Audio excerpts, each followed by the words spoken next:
In 1991, TSR unleashed its riskiest and most unique Dungeons & Dragons setting yet, a world of brutal survival, psionic power, and defiler magic. Join me as we discuss Dark Sun today on Daddy Rolled a One.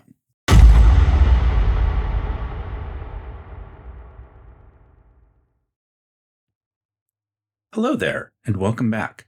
I'm Martin. This is another video in my series on the history of early tabletop role-playing games, including Dungeons & Dragons. It's also part of my sub-series on campaign settings.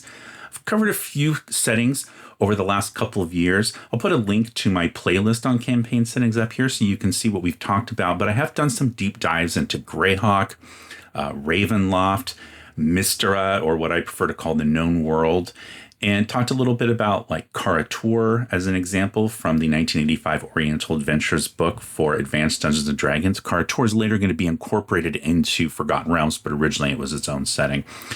And then I also have a video on sort of a quick overview, quickish overview, because it's covering a lot of territory, of settings that some that predate the creation of Dungeons & Dragons, like Tecumel and the Forgotten Realms, all the way up through, I think it was 1977, and I cover all the settings that come out during that time period that are used in role-playing games. So the point is that TSR had a lot of settings, and Dark Sun is going to become one of them, but I think it's important to kind of understand the context of how they created so many different settings for the game.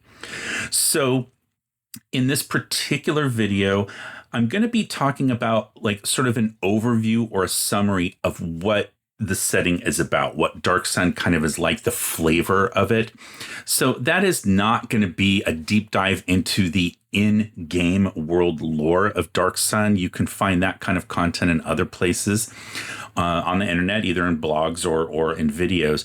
But what I'm going to be talking about is sort of like the high level, elevator pitch for what this setting is about. And of course it is my channel, so that's going to be a long elevator ride, but we're going to cover just the surface level of what makes a Dark Sun game unique and different from other different settings. But then I'm going to do a little bit of talking about the creators, the artists, the writers, the game designers who helped this setting come to life and who made it so unique and brought their own personal experiences and likes and dislikes to the creation of this setting. Then I'm going to be talking about the business environment, what was happening in the tabletop role-playing game industry at large at the time, in general, but also getting into the specific business environment at TSR. What was going on at TSR, the company that publishes Dark Sun at the time, to make a game system and a game campaign setting like this possible. Then I'm going to talk a little bit about sort of the legacy. What is the legacy of Dark Sun in the decades to follow on the game of Dungeons & Dragons? And then I'm going to finish up, before we wrap up at the very end, I'm going to talk about a brief anecdote that I have, a personal anecdote regarding how I used Dark Sun as the subject of a final that I took while I was in college, getting my bachelor's degree in marketing. And that helps explain why I have access to things like this 1992 TSR press kit. Okay, so that's what I'm going to structure the video like today, so you kind of know what you're getting into and which parts are going to be where. And if this kind of deep dive into the history of a campaign setting is something that interests you, I'd like to ask you to please like this video. Don't forget to subscribe and make sure to hit the bell icon so you'll be notified when I upload new videos such as this one. And then if you could make sure to share this video with your friends who are interested in this kind of content, that's the best way to help me grow my channel. And now a word from our sponsor for today's video, which is me. My book, Alchemy, Explosives, and Inventions, a supplement for old school fantasy role-playing games, specifically designed for old school essentials, but usable in any old version of Dungeons & Dragons like 1981 BX or the Beckme set or Rules Cyclopedia or Easier to Master D&D or Classic D&D.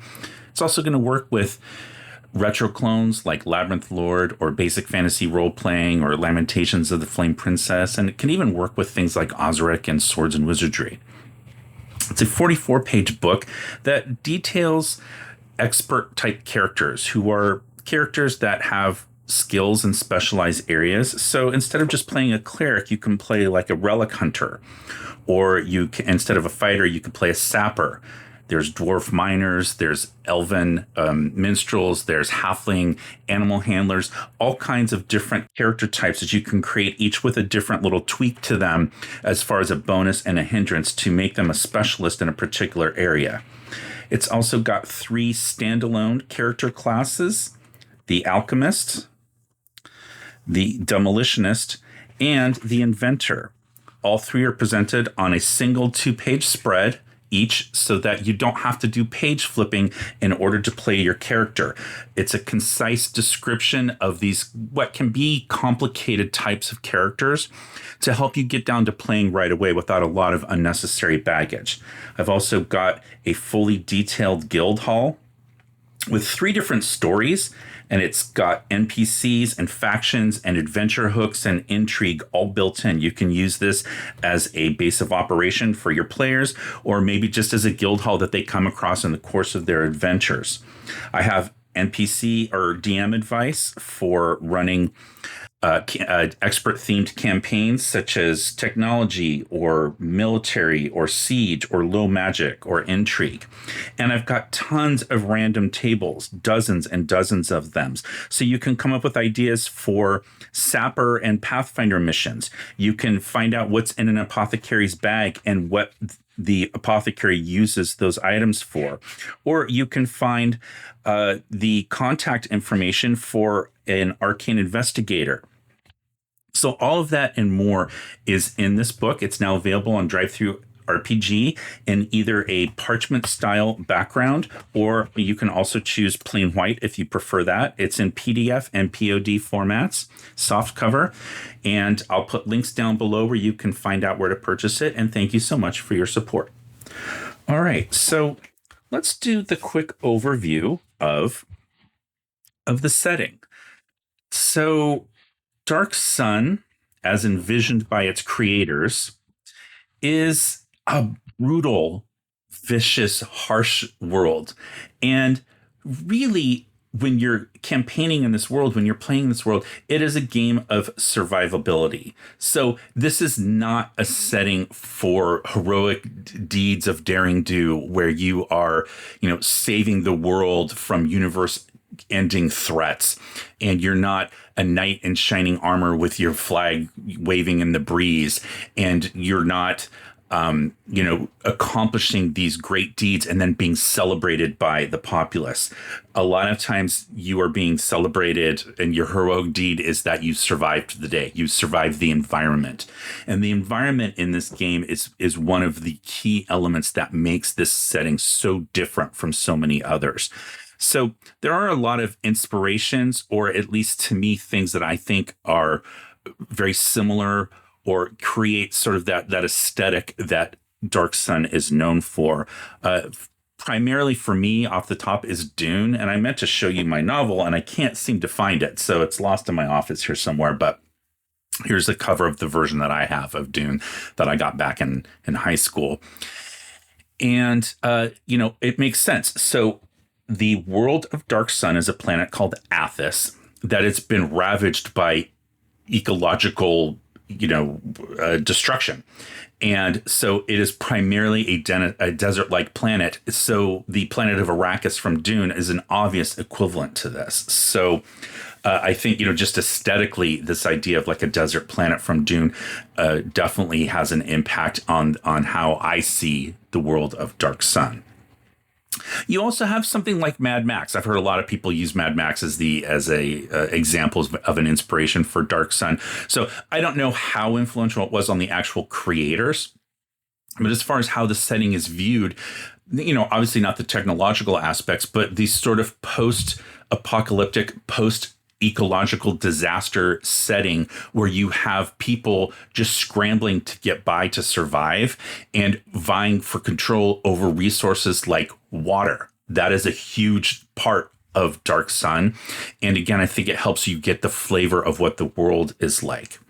Now, there is a whole genre of fiction known as, like, I call it Sword and Planet. Some people call it planetary romance, and some people will say that those are two different genres. I don't think that they are, but something like the Edgar Rice Burroughs John Carter of Mars series. That is, I would say, probably the best, or maybe not the best, but it's the most iconic example of the Sword and Planet genre.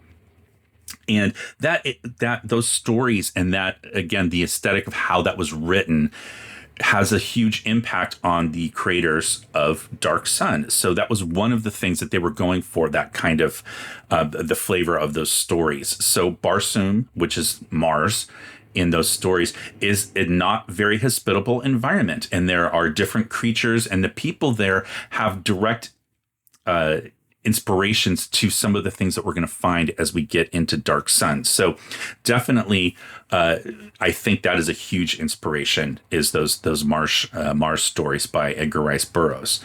Now, another planetary romance or Sword and Planet kind of genre story that I heard was influential for some of the people who worked on this is a character named Den, D-E-N, and was originally part of a short animated feature film. Not a feature film, it's just a short animated film called Neverwhere.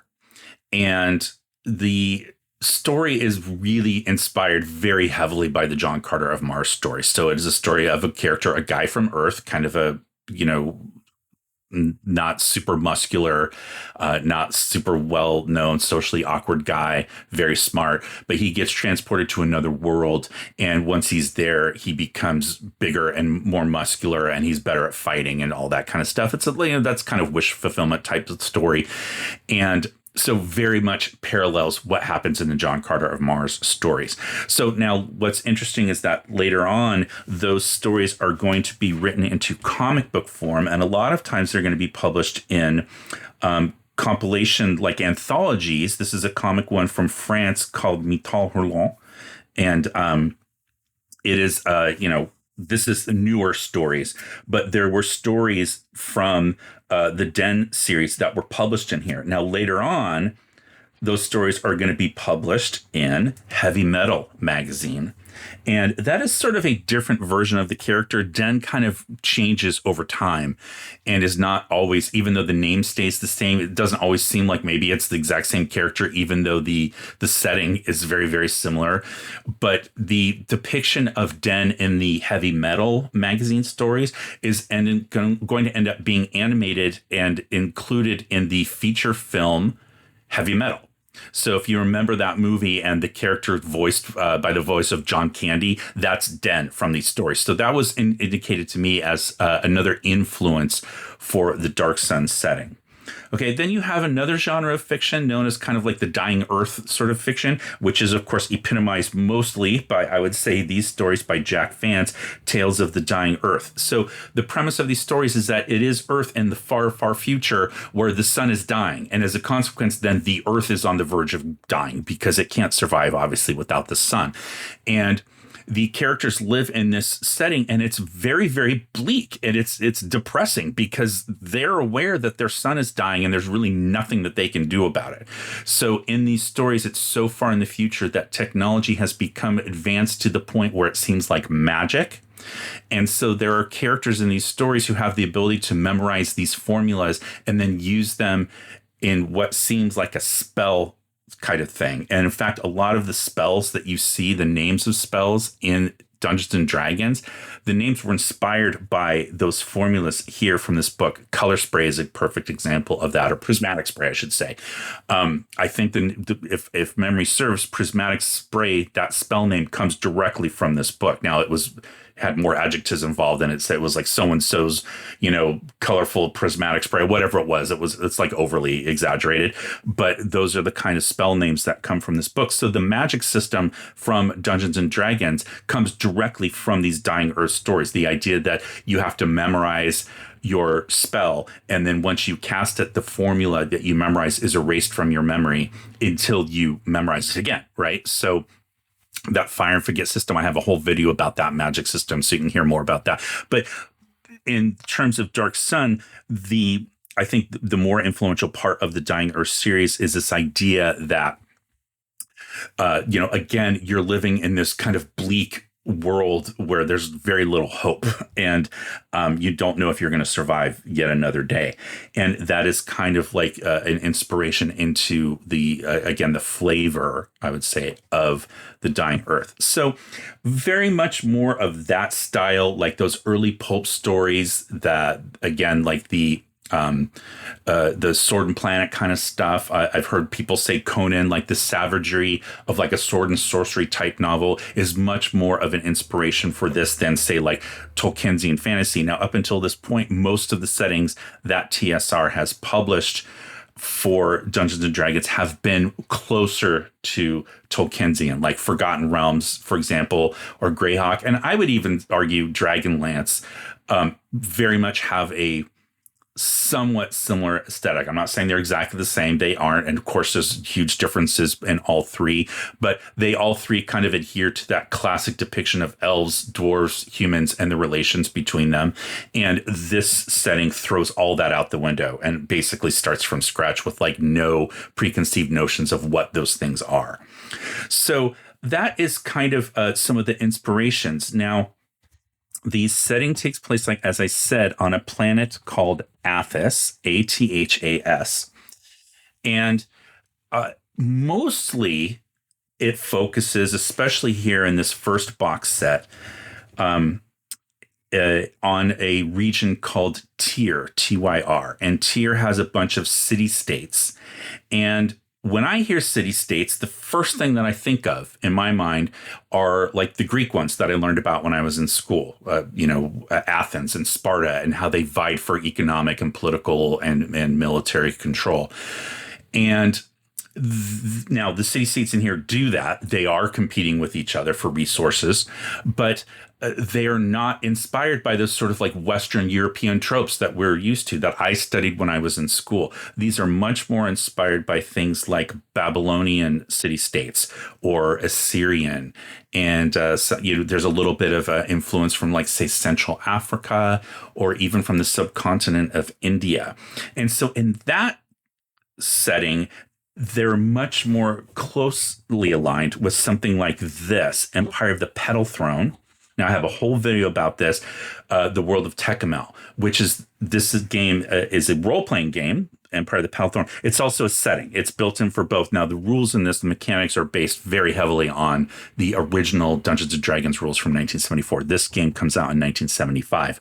But the inspirations for this game, as far as like the art and the like the cultures and everything like that, are not really based on Western tropes. They're based more on, African and Egyptian, and especially South American and some Asian cultures. And so that was very different at the time. So this game is published by TSR, like I said, in 1975. It doesn't necessarily do that well. It doesn't sell all that well. Now, part of it was because the cultures were so different, I think, that people couldn't really get a handle on it. They couldn't grasp it, what it was supposed to be like. A lot of the words are very, very difficult to pronounce. The other thing was, it was just extremely expensive. So that box set that you just saw at the time when it came out was, I think, $25 compared to the box set for original Dungeons and Dragons, which was $10. So a 2.5 time increase. So that was going to hold it back. It's a gorgeous set. Definitely see my video so you can see everything that's in there, like the maps and all that kind of stuff. So Dark Sun, I think, has much more in common with that setting than it does with like some of the previous settings that have been published by D&D.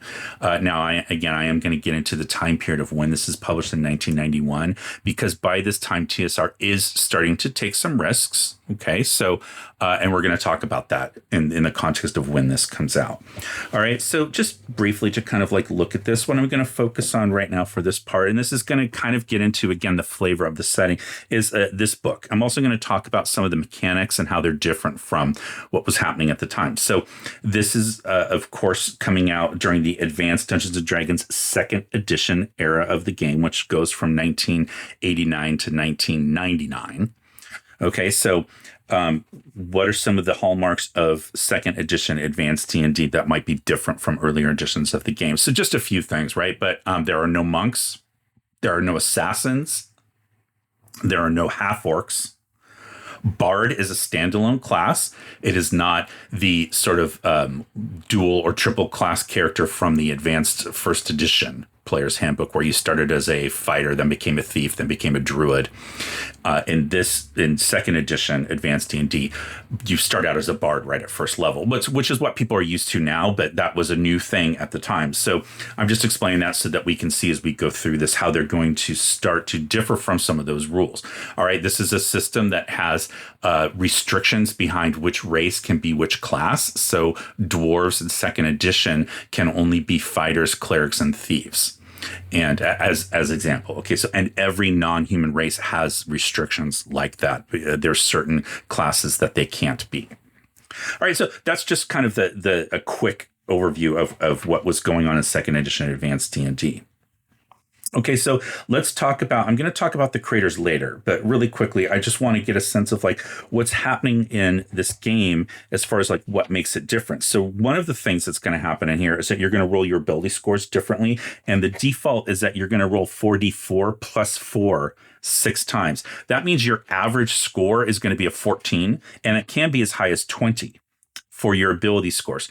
And the lowest it's going to be is 8. So very different from how you normally do ability scores in Advanced Dungeons & Dragons 2nd edition. And then it tells you if you don't want to use that method, you have all these other methods here. I'm not going to get into all of them, but one of them involves rolling 5d4 for each ability twice and picking the highest score. There's one method where you roll 5d4 12 times, pick the highest 6 scores and assign them where you want. So the idea here is that your character is going to be far above average and much more capable than a standard D&D character at the time. And that's because this environment is so harsh and brutal that if your character doesn't have those high ability scores, it's going to be very difficult for them to survive very long. So that's just one thing that they talk about. And then next up, we're going to talk about the races. Okay, so and again, this game does have what I would call the core 4 races, which would be dwarves, elves, halflings, and humans, that are found in most settings, fantasy settings, I should say. And but it's going to treat them very differently. And originally, they weren't even going to have those races. So that was something that was added later. We'll get to that when we talk about the business environment at the time at TSR. But these do have the original or the core, like I said, the core 4. However, they are they're depicted differently. So dwarves are not that different, but one of the key things about dwarves that's different in here is that they have what's called a focus. And this is really a role-playing thing. It's not a mechanical thing. But the idea is that they have something that they're focused on. It's a project that they want to complete. And once they complete it, it's sort of like their life's work is done. But, you know, depending on how big the project was and how difficult it was to complete, you might have to pick another one. But you kind of have to always have a focus. And the minimum time to work on it is a week. But as you get deeper into the setting, the way that they describe it, for a lot of dwarves, it makes it seem like the focus that they have is something that they're going to work on for their entire life. Now, the downside of not completing it before you die is that then you become a spirit, an undead spirit that haunts sort of the project that they were working on, the focus that they were working on, because they didn't complete it. So you want to make sure that you complete it, and it gets a little like I don't want to say depressing, but like there's some dwarves that will like complete the project at the end of their life and they're not dead yet, but they don't have time to start a new focus. And so then they'll go on and die because they don't want to become one of these spirits. All right. So you see some artwork here. So this is how the dwarf is depicted. So again, I'd say pretty different from like a Tolkiensian version of a dwarf.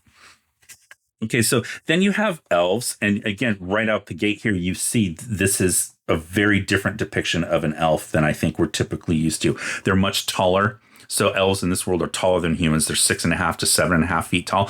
And they're not depicted as sort of like, you know, like in Tolkien or other fantasy games where elves are sort of depicted as just like extremely attractive humans, but, you know, with pointy ears and long lives. Here, they're very different, almost, I would dare say, alien. And that's on purpose. They're trying to make them very, very different. So the elves in this setting are extremely fast runners, as you can see here. And they're very, what I would say, xenophobic. They very much stick to their own tribe. tribe. So even other elven tribes, they don't automatically become friends with them because they look at them as competitors for the resources that they want. So, and then it gets deeper. And again, the deeper you get into the setting, the more supplements and things that you read, the elves have some very, we'll say, interesting ways in terms of like how they find, marital mates and things like that involve kidnapping. There's some interesting stuff there. So, but again, kind of like a very, very different from the standard like Tolkiensian elf. All right. And then I want to go to the halflings. So halflings in this setting are, it's interesting. There's an interesting story behind it. Here's a depiction of the halfling. They're very, very feral. And in later settings or later supplements for the game, it's implied that they are cannibals. So again, that might be something that could be just, offensive to people or maybe just something that they don't want to deal with. And that is kind of part and parcel of this setting as a whole. There are some very dark themes in this. Slavery is rampant. So it's even suggested at a certain point that the player characters might just start out as slaves. And that's something to just be aware of getting into the setting. That it's kind of like built into it. And if you start to try to remove those things, the setting kind of ceases to be what really makes it unique and different. But there are some very difficult concepts in here that a lot of people just might not be comfortable with, which is okay. And it's just something to discuss with your players before you decide that you want to play in a Dark Sun setting. There's also, just straight up genocide. So very, the short version of this is that the halfling race was kind of like the original race on this planet. And they were sort of the people that like did all the things. It was like the main intelligent humanoid type race. It was really kind of like the only one from what I understand from my readings in the setting. And at a certain point in the past, things go wrong. The halflings screw some stuff up. And that's what creates the ecological disaster in the world the first time. And then in trying to fix that over time, it just keeps making it worse and worse. And at a certain point in the history of this planet, the halflings and certain members of the halflings, certain types are going to end up essentially evolving themselves into other races that are the standard races that we think of in Dungeons and Dragons, including dwarves and elves, but also things like goblins and orcs and gnomes and things like that. Well, what's going to happen is you'll notice I said there's no half-orcs in this game. Partly that's because half-orc wasn't a playable race in 2nd edition Advanced D&D until you get to the Complete Humanoids Handbook. But also, there are no gnomes. Gnomes were a core race in Advanced D&D 2nd edition, but gnomes are not in Dark Sun. And the reason being is because it is implied at a certain point in the past, because all the stuff that's going on, that some of these races were just completely wiped out. And that includes goblins and orcs and gnomes and trolls and things like this that are standard D&D races. And that's because, the creators originally didn't want to use them anyway, but it also helps to explain kind of like these darker themes and like how brutal and harsh and terrible this world is to live in. So there are no names. And then the halflings, again, were sort of like this original race. And so there's that kind of like, I think, baggage that comes with them is like, if they have knowledge of the fact that like it was really their people that sort of screwed everything up for everybody that's left on the planet. Okay. So those are the halflings. Now the humans, are probably the least different from any race that you would think of. And it's because humans are adaptable and they're sort of like, the base culture and the base species in any kind of role-playing game is usually going to be humans. So here's your drawing here. But, they're not really any different than humans than we would know of anywhere else other than, the environment that they live in. Okay, there's also, I would say, I guess, if you would say there's a 5th core race in D&D, you could say gnomes, but you could also say halflings. I'd say halflings because halflings debut as a playable race before gnomes. They debut in Greyhawk Supplement 1, 1975. So the half-elves that are in here are really no different than the half-elves that you would expect. It basically says like the elves keep to themselves, but when they do have interaction with other species, it's usually with humans. It's very standard fare. The half-elves in this setting are treated actually with intolerance by both cultures of their parentage by the elves and the humans. So they tend to become friends with people outside of the elves or humans.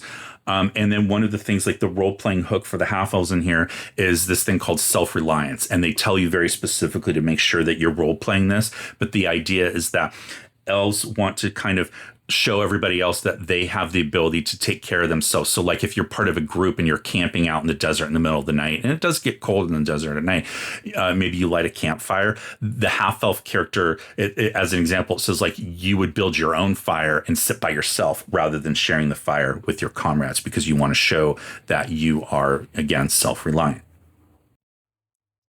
Okay, really quick, I did want to apologize for the Band-Aid on my thumb here. It's making it a little bit difficult to turn pages, but I cut my thumb while doing the dishes last night, which is annoying.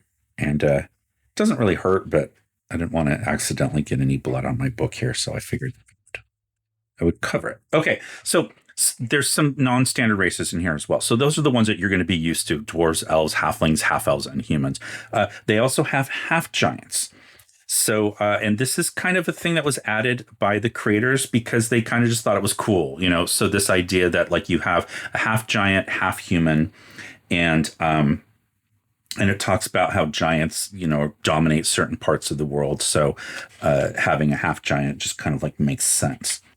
And then another race that they have in here that is very different. Let's see where it's going to be up here because they have their own name. So this is the mole. Not sure if it's mole or mule. I see this here, and I should have looked up how that's pronounced. I've always said mole, and I'm not sure that that's correct. But these are essentially half human, half dwarves. And so they are bred very specifically for their strength and to fight as gladiators in like, you know, coliseums and arenas and things like that. So, they're usually slaves. So, and they have their own things going on in terms of like how much exertion they can take. Obviously, half giants just are like super strong, and moles are very, very strong, but they also can exert themselves to greater extents than other races. And then, you know, the last one that's in here are the thri-kreen. So this is a very interesting one because it's extremely different from all of the other races in here that are much more of the standard kind of humanoid types that you would think of. They are an insectoid race, so very, very different. And there's some interesting stuff here as far as like, where does this race come from? So you have the thri-kreen first show up in Dungeons and Dragons, actually all the way back in 1982, in a set of cards. They were called monster cards. There were, I believe, 4 sets of these, and each set depicted, it was like maybe 17 different like standard monsters that you already knew of. I think it's 17. And then there are 3 new monsters in each pack of cards, or each set. So in the set 2 of the cards, one of the new monsters that debut in there are the thri-kreen, these insect type creatures. Now, I've heard people before claim that the thri-kreen were inspired by the Fraint race of creatures. That's from the Arduin series, which is sort of Arduin is one of the first kind of like fan sort of developed works that is going to be inspired by Dungeons and Dragons, but it's kind of taking the D&D rules, but then like changing them and adding all these additional things that they thought was cool at the time. So at some point we'll cover Arduin here because it has a huge place in the history of the development of Dungeons and Dragons and fantasy role playing, and kind of pushing the envelope and adding like your own kind of things to an existing game rather than creating a new game. So in any event, though, there is a race of creatures in Arduin, and that comes out like in the early 70s, like right after D&D's published, and they use the same format, the little brown book format, the digest size, and they're called Fraints, and they're insectoids. So I've seen people say that the Vrosk was inspired by those. I think that could be possible, that was an inspiration. However, timing wise, I think that it makes much more sense if we look at Star Frontiers. This is a role-playing game published by TSR in 1982. And I have a whole video where I talk about Star Frontiers and, its creation and development and all that kind of stuff. But one of the playable races in this game, which again, just a reminder, comes out in 1982, which is when the Thri-kreen debut in the D&D monster cards, is the Vrusk. That is an insectoid race right there. So I think that there's much more of a connection between the Vrusk and the Thri-kreen than there is with the Fraint, but that's just me. So other races from Star Frontiers eventually going to show up in Dungeons and Dragons. Like there's a race in Star Frontiers here called the Yserians. It's these flying monkey guys, which have like a one-to-one, connection with that. Was it called the Hazodi or the Hadozi, whatever that is, that one race of flying monkey type creatures in Dungeons and Dragons. So in any event, I think that the Thri-kreen to me are more like that. They're the fantasy version of the Vrusk from Star Frontiers. So those are your playable races. So they're making it different. They're making it very unique so that it distinguishes itself from Forgotten Realms and Greyhawk and Dragonlance, all of which use the standard races. I know Dragonlance uses Kender instead of Halflings, but they're still very, very related. Okay, so just class-wise, this game's going to use all of the standard classes from 2nd edition Advanced Dungeons & Dragons, except for the Paladin. They basically just say you can't play a Paladin, it's not available, and it makes sense. You don't have people striving to do good for everybody else in this type of setting. It just doesn't make sense within the aesthetic that they were going for. So Paladins are going to be removed. You're going to keep all of your other standard classes. So classes in Dungeons and Dragons 2nd edition are divided into kind of like these bigger overarching type things. So warriors include typically fighters and paladins and rangers. Again, they're going to remove paladins, but we're going to replace them in this game with gladiators. So that's a separate class in here. Then you have the wizard group of classes, which in 2nd edition includes mage and illusionist. Well, in this case, they're going to create two different kinds of mages, which are defilers and preservers. The quick difference between those two. Defilers are basically what caused all of the ecological disasters in this world and making it the way that it is, where you have like a sea of ash and silt. And because defiler magic basically is powered by pulling life force from the surrounding vegetation at low levels, and then at very, very high levels, it could even pull the life force from living sentient creatures, animals and people, humanoids, or even from the life force of the caster itself. So that is part of what's causing all of this disaster. So the people who run these city-states that I talked about, they're called sorcerer kings, and they're extremely powerful. They're pretty much immortal for all, intents and purposes. And they all use that type of like defiler magic. So they are very, very quick to gain power by using and abusing and sacrificing the citizens of their city-state. And one of the things that happens is they're going to draw on the life force of them when they're casting spells as defilers. So defiler magic is bad, obviously. And preservers, they cast magic and they limit themselves so that they aren't going to do that. They're not going to pull from the life force of the surrounding area. So when a defiler casts magic, even at low levels, they're going to basically destroy all of the surrounding vegetation in like a circular area from the point where they cast the spell. And then all that vegetation, it turns to ash and nothing can grow there for at least a year. And again, the higher level you go up, the higher level spells you're casting, the area of effect gets bigger and bigger, and the length of time that it takes for the land to come back to where it can be used again takes longer and longer. So a preserver is going to say, I'm not going to do that. Now, mechanically, the way that this takes effect in the game was defilers cannot be good. They can be neutral or evil. And they go up in level much faster. Their experience point table is much, much different. The preserver experience point table is the exact same as it would be as a mage in regular standard 2nd edition Dungeons & Dragons. So that's really the main difference between the two, is how quickly you advance in level. Now, what's very, very interesting is that it very specifically states in the rule that a preserver can at any time choose to defile the area around them when they're casting a spell. So you're constantly having to make this moral choice on, like, is me ruining the surrounding vegetation at this point part of the greater good of me doing what I'm trying to do to whatever it is that you're doing, right? So preservers don't have to limit themselves, but again, over time, if you're going to keep changing that, you're eventually going to become a defiler.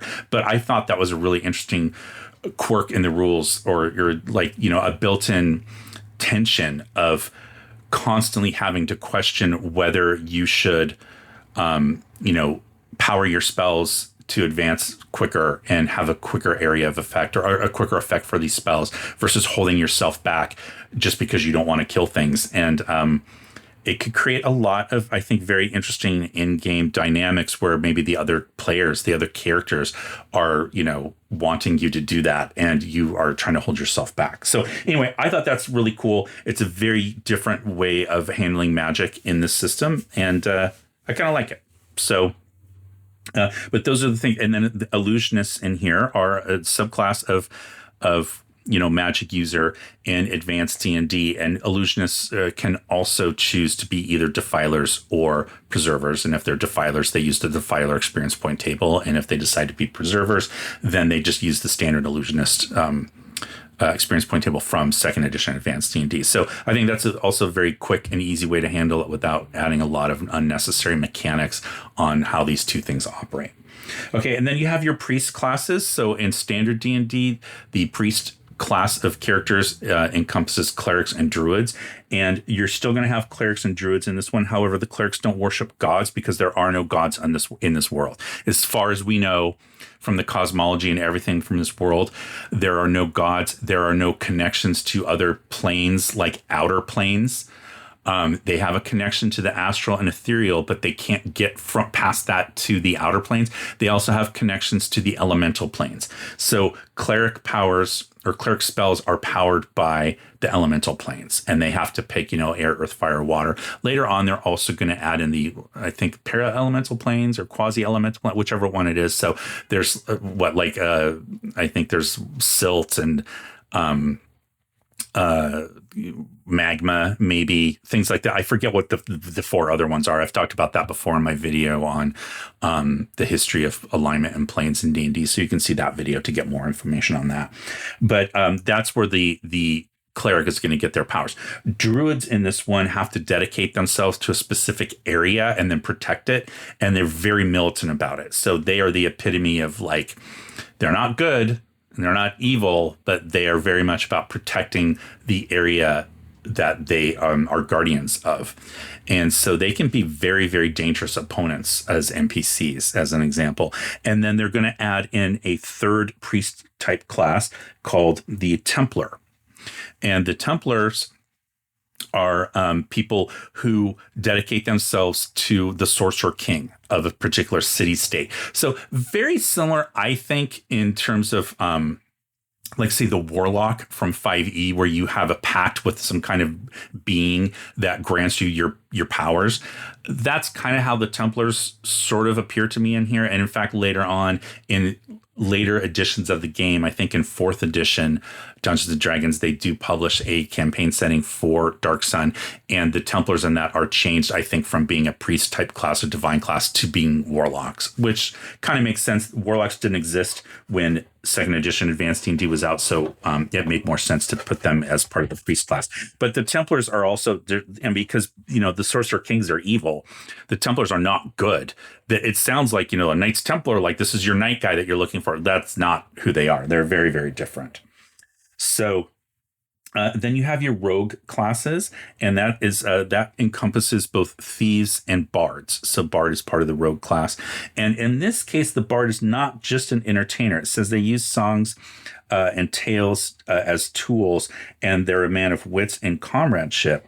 But they really are trained actually in poison and assassination and things like that. So bards in this are used for, like, subterfuge, and they're spies, and like I said, and assassins, and they're masters of poison and things like that. Very, very different than the the minstrel, the harp playing minstrel or whatever that we might be used to. So I thought that was a cool kind of tweak to the bard class in this. So, and then it makes a few distinguishes in these characters things like clerics are not limited to blunt only weapons.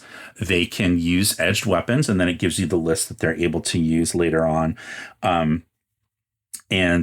things like that. So there are some tweaks here that take advantage of this particular world. So that's going to kind of be like the character types. Again, I'm not going to get into like all of the different things. But just kind of show you some art here so you can get a sense. Like there's your gladiator and their abilities. Rangers exist here, and they're very similar to rangers from other places. That's a picture of a defiler, which I love this picture. I love like the masks and stuff. That was a big thing in the art for this setting, are these like characters have masks and stuff like that, which I think are really cool. That's intended to be a preserver, I believe. And so there you go. Now, the last class that we didn't talk about are psionicists. So psionics is a big part of this setting. And it actually tells you that this setting requires the use of the Complete Psionicist Handbook. So I did a whole series where I talked about the Complete Handbook series for 2nd edition Advanced D&D.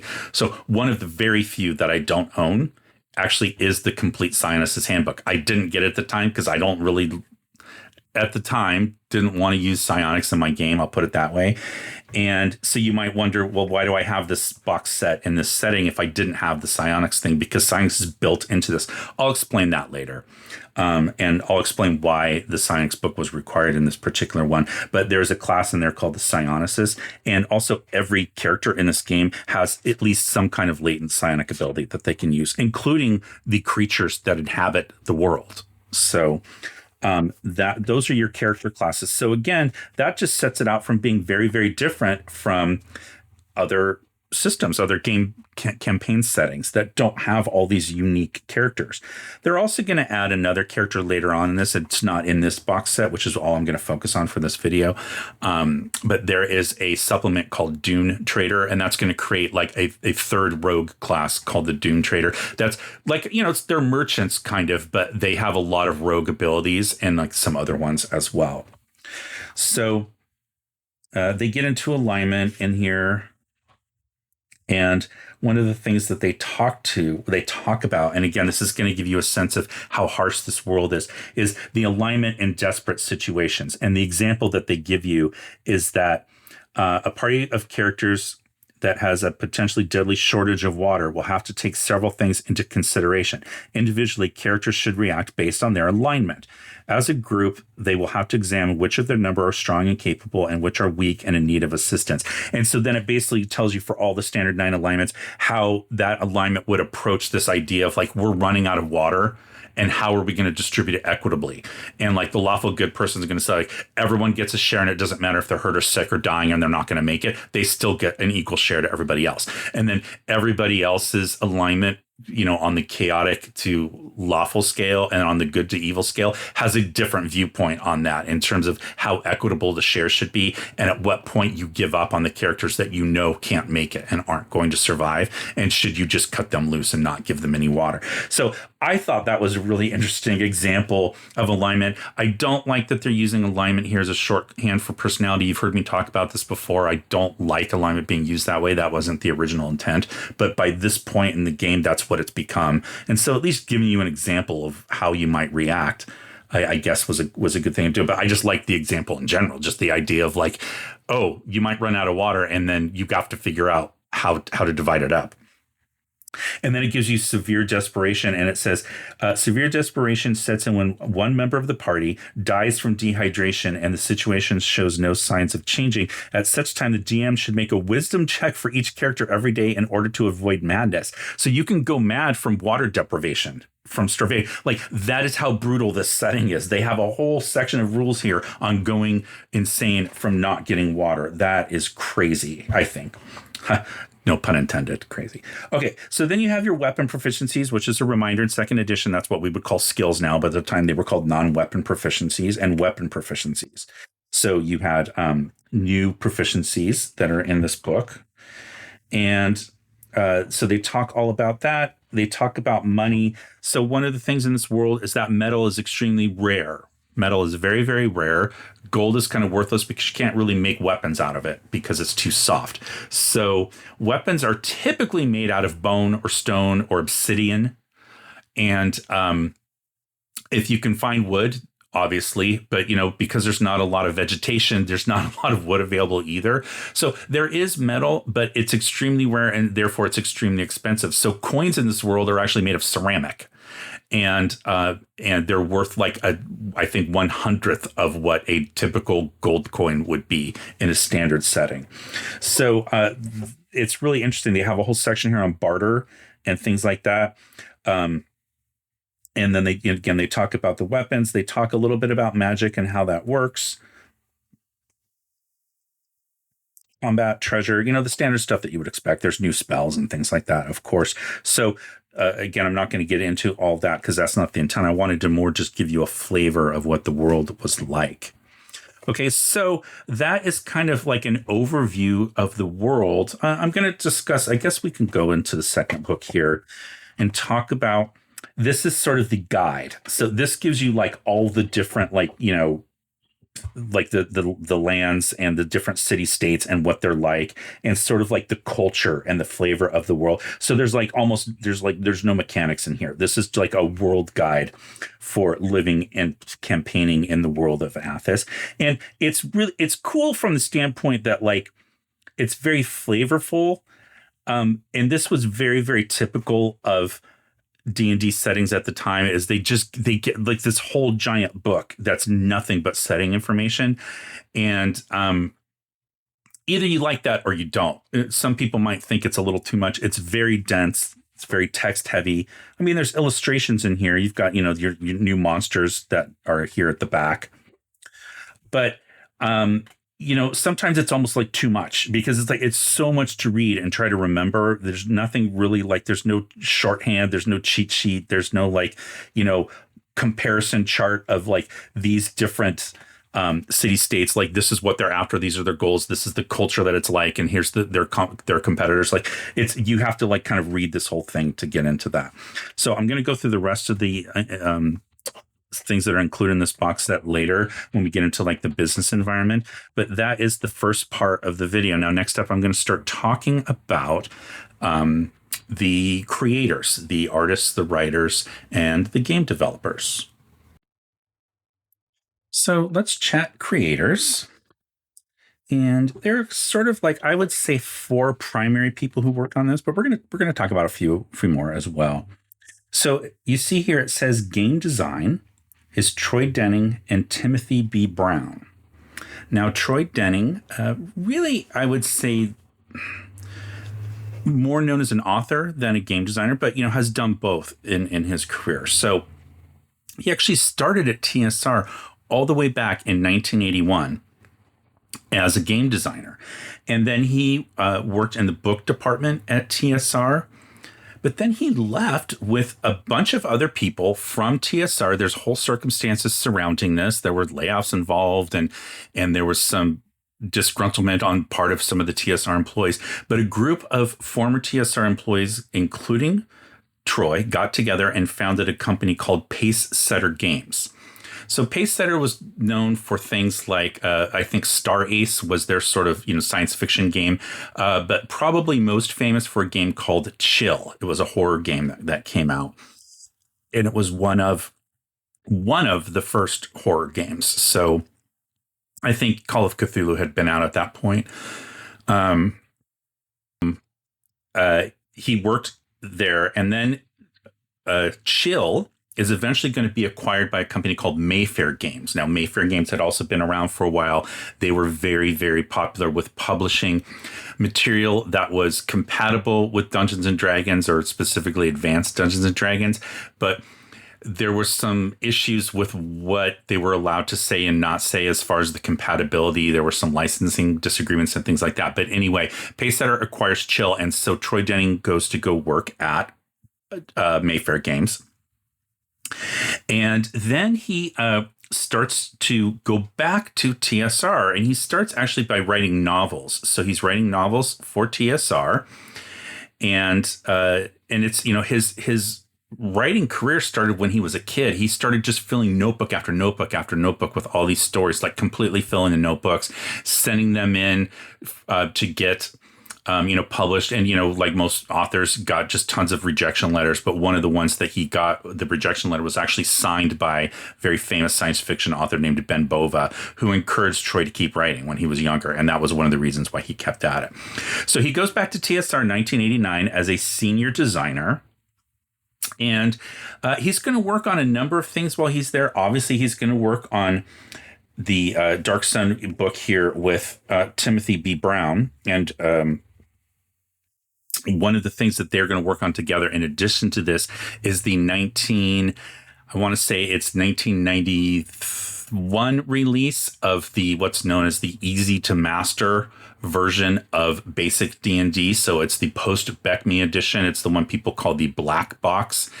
And he's going to work on that with Timothy B. Brown. And that becomes a huge bestseller. It sells like 500,000 copies within 6 years. So, at the time that was considered very, very well.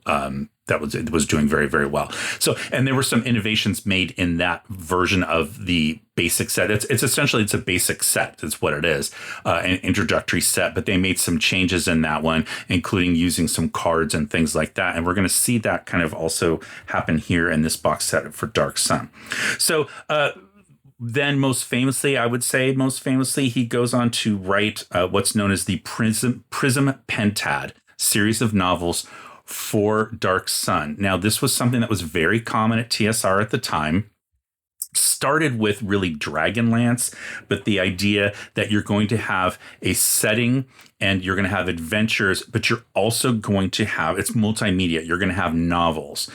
And so he writes this 5-part series of novels. That's why it's called the Pentad for Dark Sun. Now, the problem with that is that the setting as it's laid out here in the box set talks about things like you have, again, these city-states that are vying for control, and they use slaves as the background of their economic systems and all this kind of stuff. And, well, this series of novels is basically going to detail a slave uprising that takes over one of these cities and kicks out the Sorcerer King and all this kind of stuff. And then what happens is that all the future stuff for Dark Sun that's going to be published is built upon the idea that those novels are canon to the setting and that those events took place.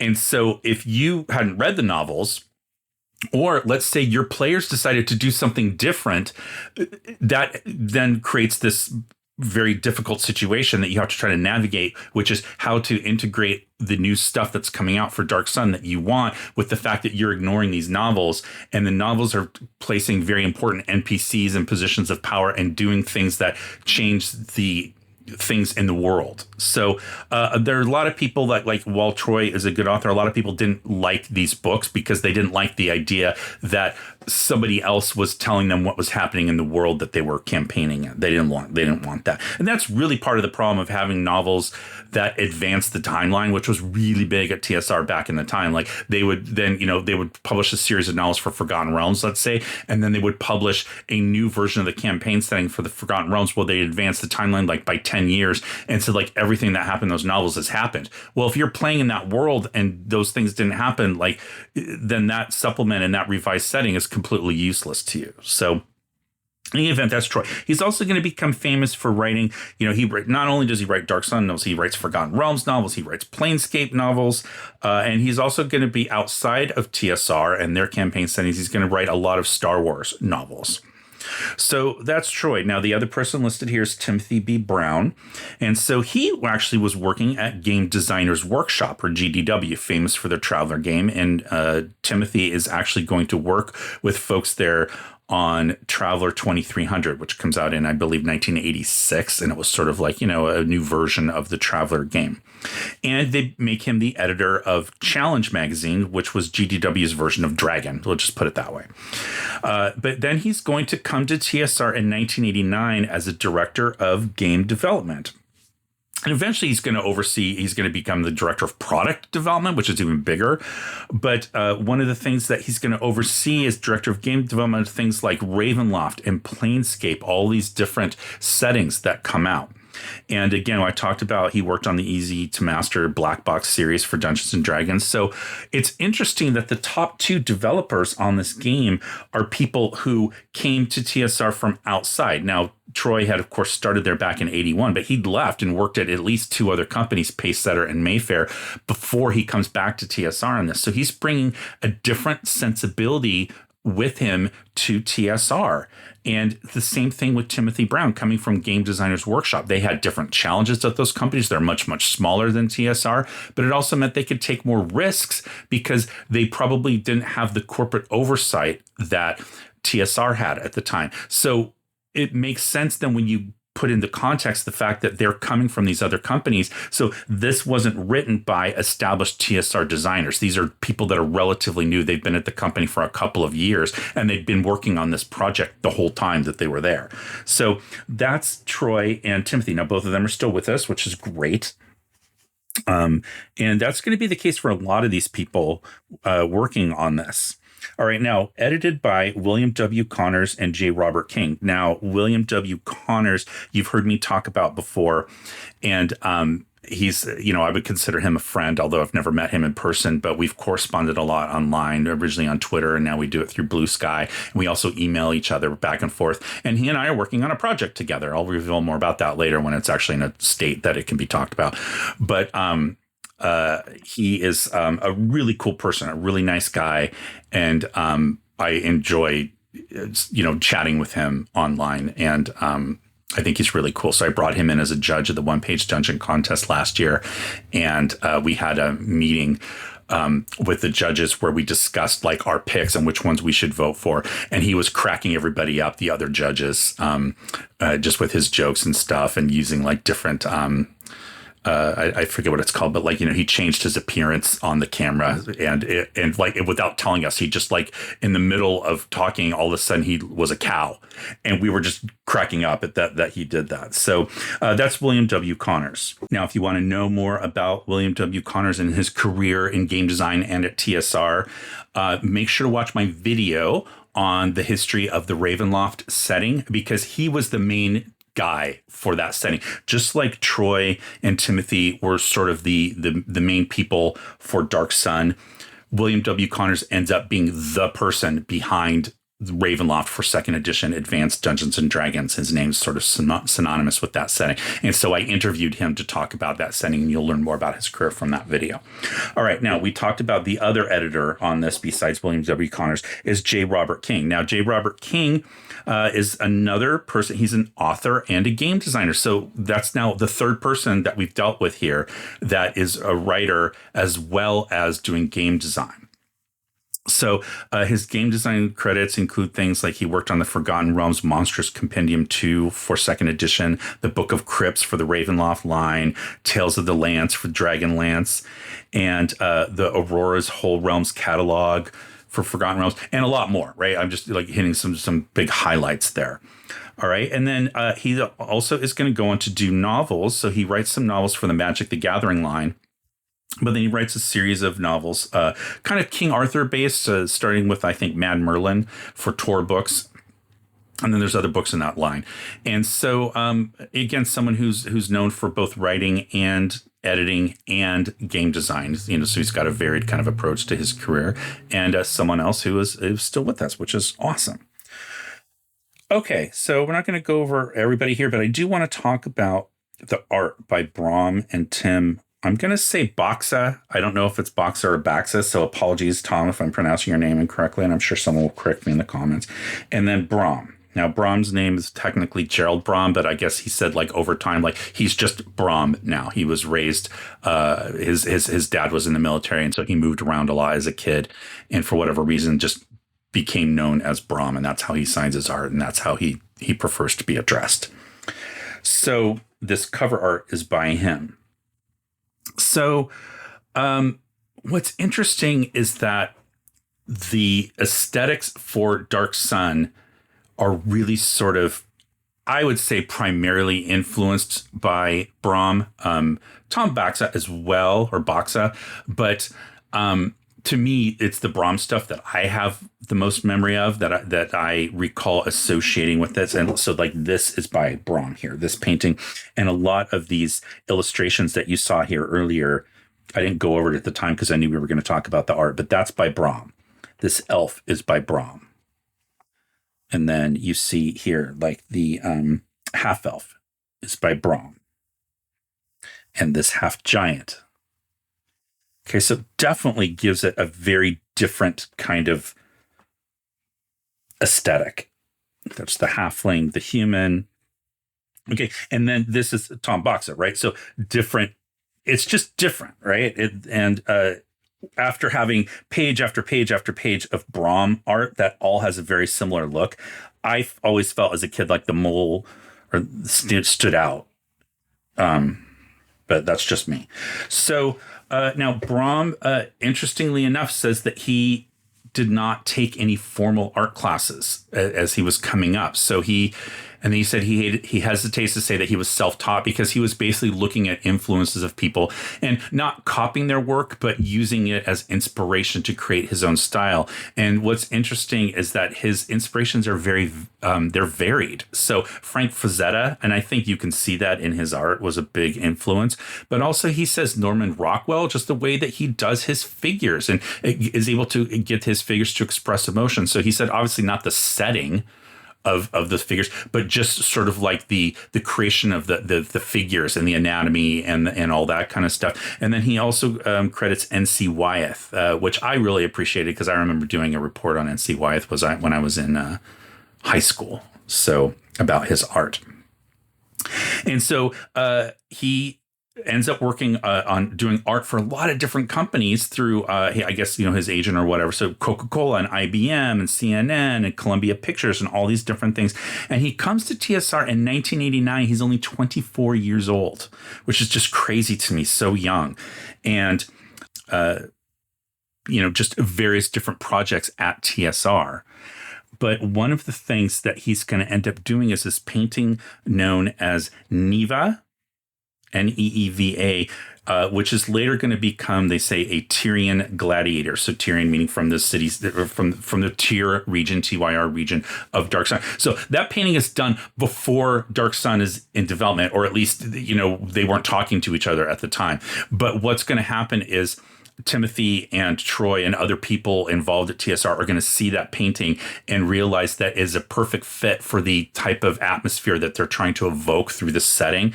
And so that painting ends up becoming part of the Dark Sun world, and they create a backstory behind that character and who she is, this Neva character. And that backstory didn't exist. He just did the painting because he wanted to do it.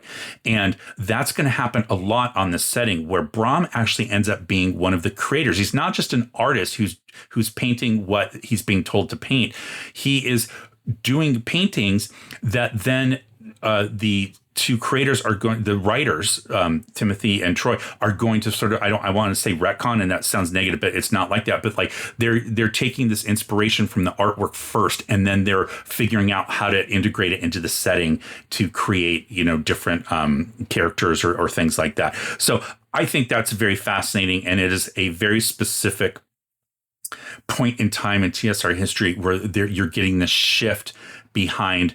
Everybody works on every setting, like nobody really owns kind of anything, and that these settings are, Ed Greenwood is obviously the guy behind Forgotten Realms, but it at this point it's expanded beyond just his vision, and other people are adding to it, and there's a bunch of different artists, and I would say that there's really not a necessarily consistent look and feel to that setting.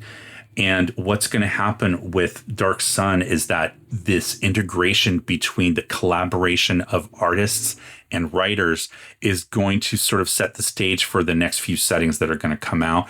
And we'll talk about that later. But definitely, when you look at a Dark Sun product, you can't mistake it for anything else. And part of that is because of this artwork by Brahm. So he's going to work at TSR up until 1993, at which point he's going to go freelance and work for a bunch of other places just doing artwork. And so one of the paintings that he did ends up inspiring the people that create the Deadlands setting, if you're familiar with that game. And Brahms' painting becomes the cover of the first edition of that game. So that's another case where the art inspired the writing and the development, not the other way around. He works on novels and comics and computer games and all kinds of stuff. And then he's going to come back to TSR in 1998. So this is post acquisition by Wizards of the Coast. And he's going to do some work for them on and off. So different covers for different things and, cards, Magic the Gathering, things like that. So that's Brahm. Now, Tom Boxa, the other artist that I mentioned here, comes to TSR and works on a lot of different stuff. He does the cover for Realm Space, for Gray Space. So these are setting books that take place within the Spelljammer setting that bring them to like Forgotten Realms and Greyhawk as an example. You can kind of just tell that from the names. But he works on games for a bunch of other companies as well. So Teenage Mutant Ninja Turtles and Torg and GURPS and Shadow Dark and Earth Dawn and on and on. So he works on a lot of different things. But one of the things that he helped work on was the art for Dark Sun. And so people have said that like basically his art and Brahms' art really defined the setting almost more than the writing. I mean, they go hand in hand. But again, having that very stark, different style of art that really stood out, and it really kind of helped like and having just two artists kind of do everything for this book.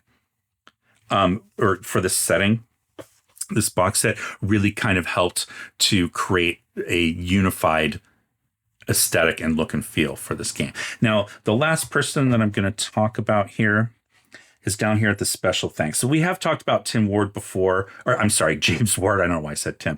James M. Ward before. I have a whole video dedicated to James as a tribute after he passed away last year. We've talked about Dave Sutherland. We've talked about Dennis Koff and Diesel doing the cartography in this. Okay, but Mary Kirchhoff is the one I wanted to talk about here. So she is sort of like the fourth person. If you think of like the four people who are the four key people behind Dark Sun and making it what it was, bringing it to life, people would say it's Timothy Brown, and it's Troy Denning, and it's Brahm, and then it's Mary Kirchhoff. So Mary is actually born in Lake Geneva. So she's growing up around all these people anyway, and actually knew people before she even worked at TSR, and didn't realize that once she discovers Dungeons and Dragons that it was created just down the road from her, like had no idea when she went off to college. But she later becomes editor of Polyhedron magazine in 1982. So Polyhedron was the official publication of the role-playing game association, the RPGA. And she becomes the editor of that magazine. She later contributes stuff to Dragon magazine, to Ares, which was the science fiction magazine. It's eventually going to be folded into Dragon, but for a while it was its own standalone publication.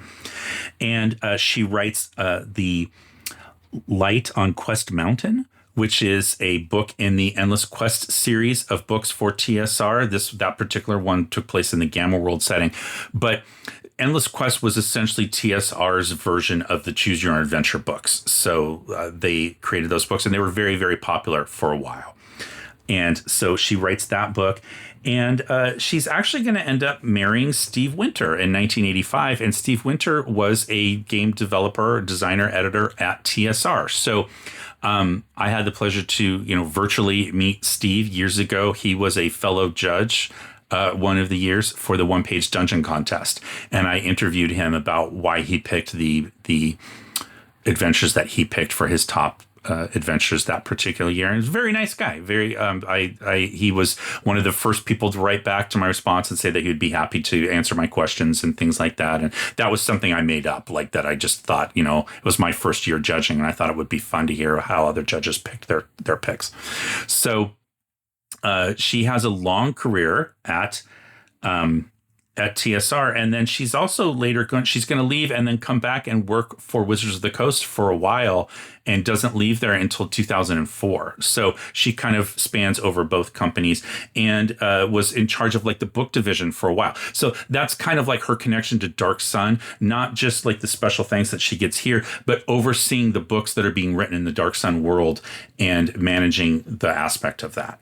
So that's the last creator that we're going to talk about for this particular box set. So then next up, I am going to look into sort of, like I said, the business environment at the time when this set is published.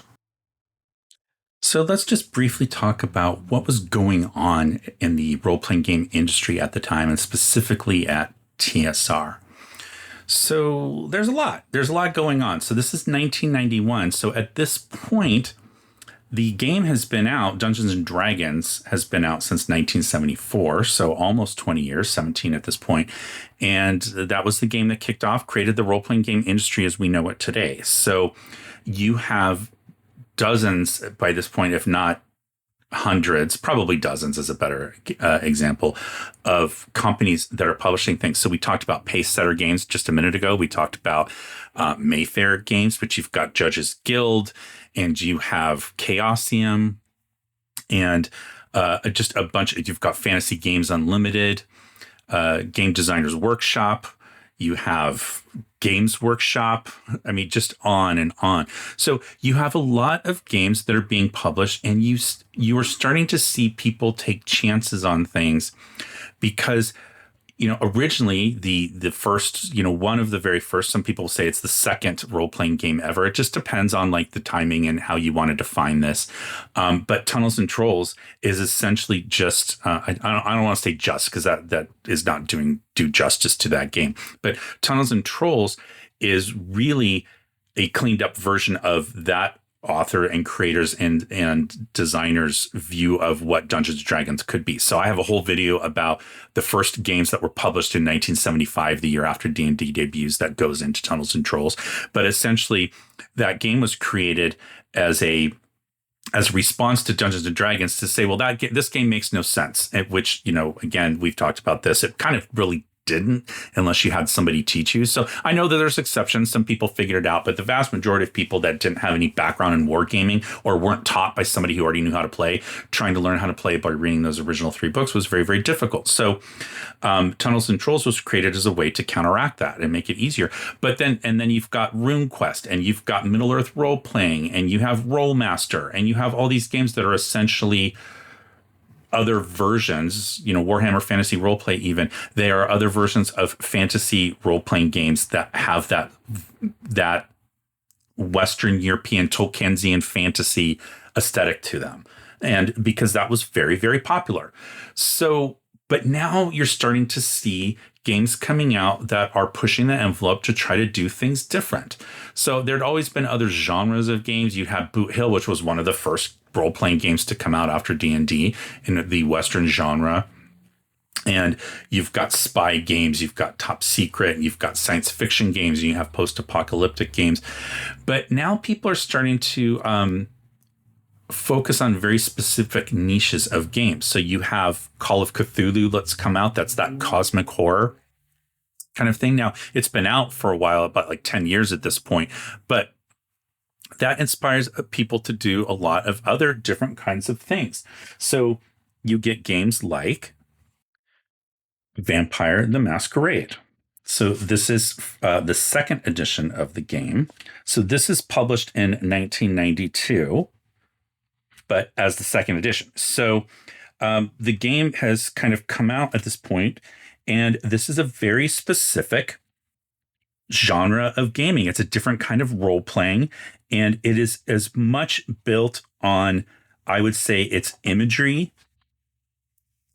as it is built on like the game mechanics. So a lot of this is really, I don't want to say it's just image. Again, that's not doing justice to this game, but the art and the aesthetics of this have a huge impact on the popularity of this game. I would say the subject matter as well, of course, but I think they go together very, very well. So you have that going on. And you also have just other settings in general. So what's going on at TSR? Well, we're now in the post Gary Gygax age. So we've moved beyond that because at this point in TSR's history, he has been, removed as the chairman of the board and the CEO and the president of the company. He's left on the board, but he's going to resign those shares a year later. He's going to sell everything and just remove himself from TSR after what happened. So these are the Lorraine Williams years of TSR, and second edition advanced D&D has come out, and that's sells very well. It does. Core rule books are always going to sell, but they're going to sell better than any other thing. So what's happening at TSR is they're looking for ways to try to increase sales and get people excited about what they're doing. And so they're going to start taking some risks that they might not have taken years prior. So they've been through some tough times. Again, I talked about there were layoffs that caused people to leave and go form Pacesetter. That's not been the only time that they'd had layoffs up until this point. They righted the ship a little bit when Gary Gygax returned from the Los Angeles area in 1985, and they published really quickly Unearthed Arcana and Oriental Adventures, which helped generate a lot of cash and sales for the company. But then again, Gary's going to leave. And so the biggest thing, they're still putting out books for advanced Dungeons and Dragons in those intervening years. In 86, you get the Dungeoneers and Wilderness Survival Guides.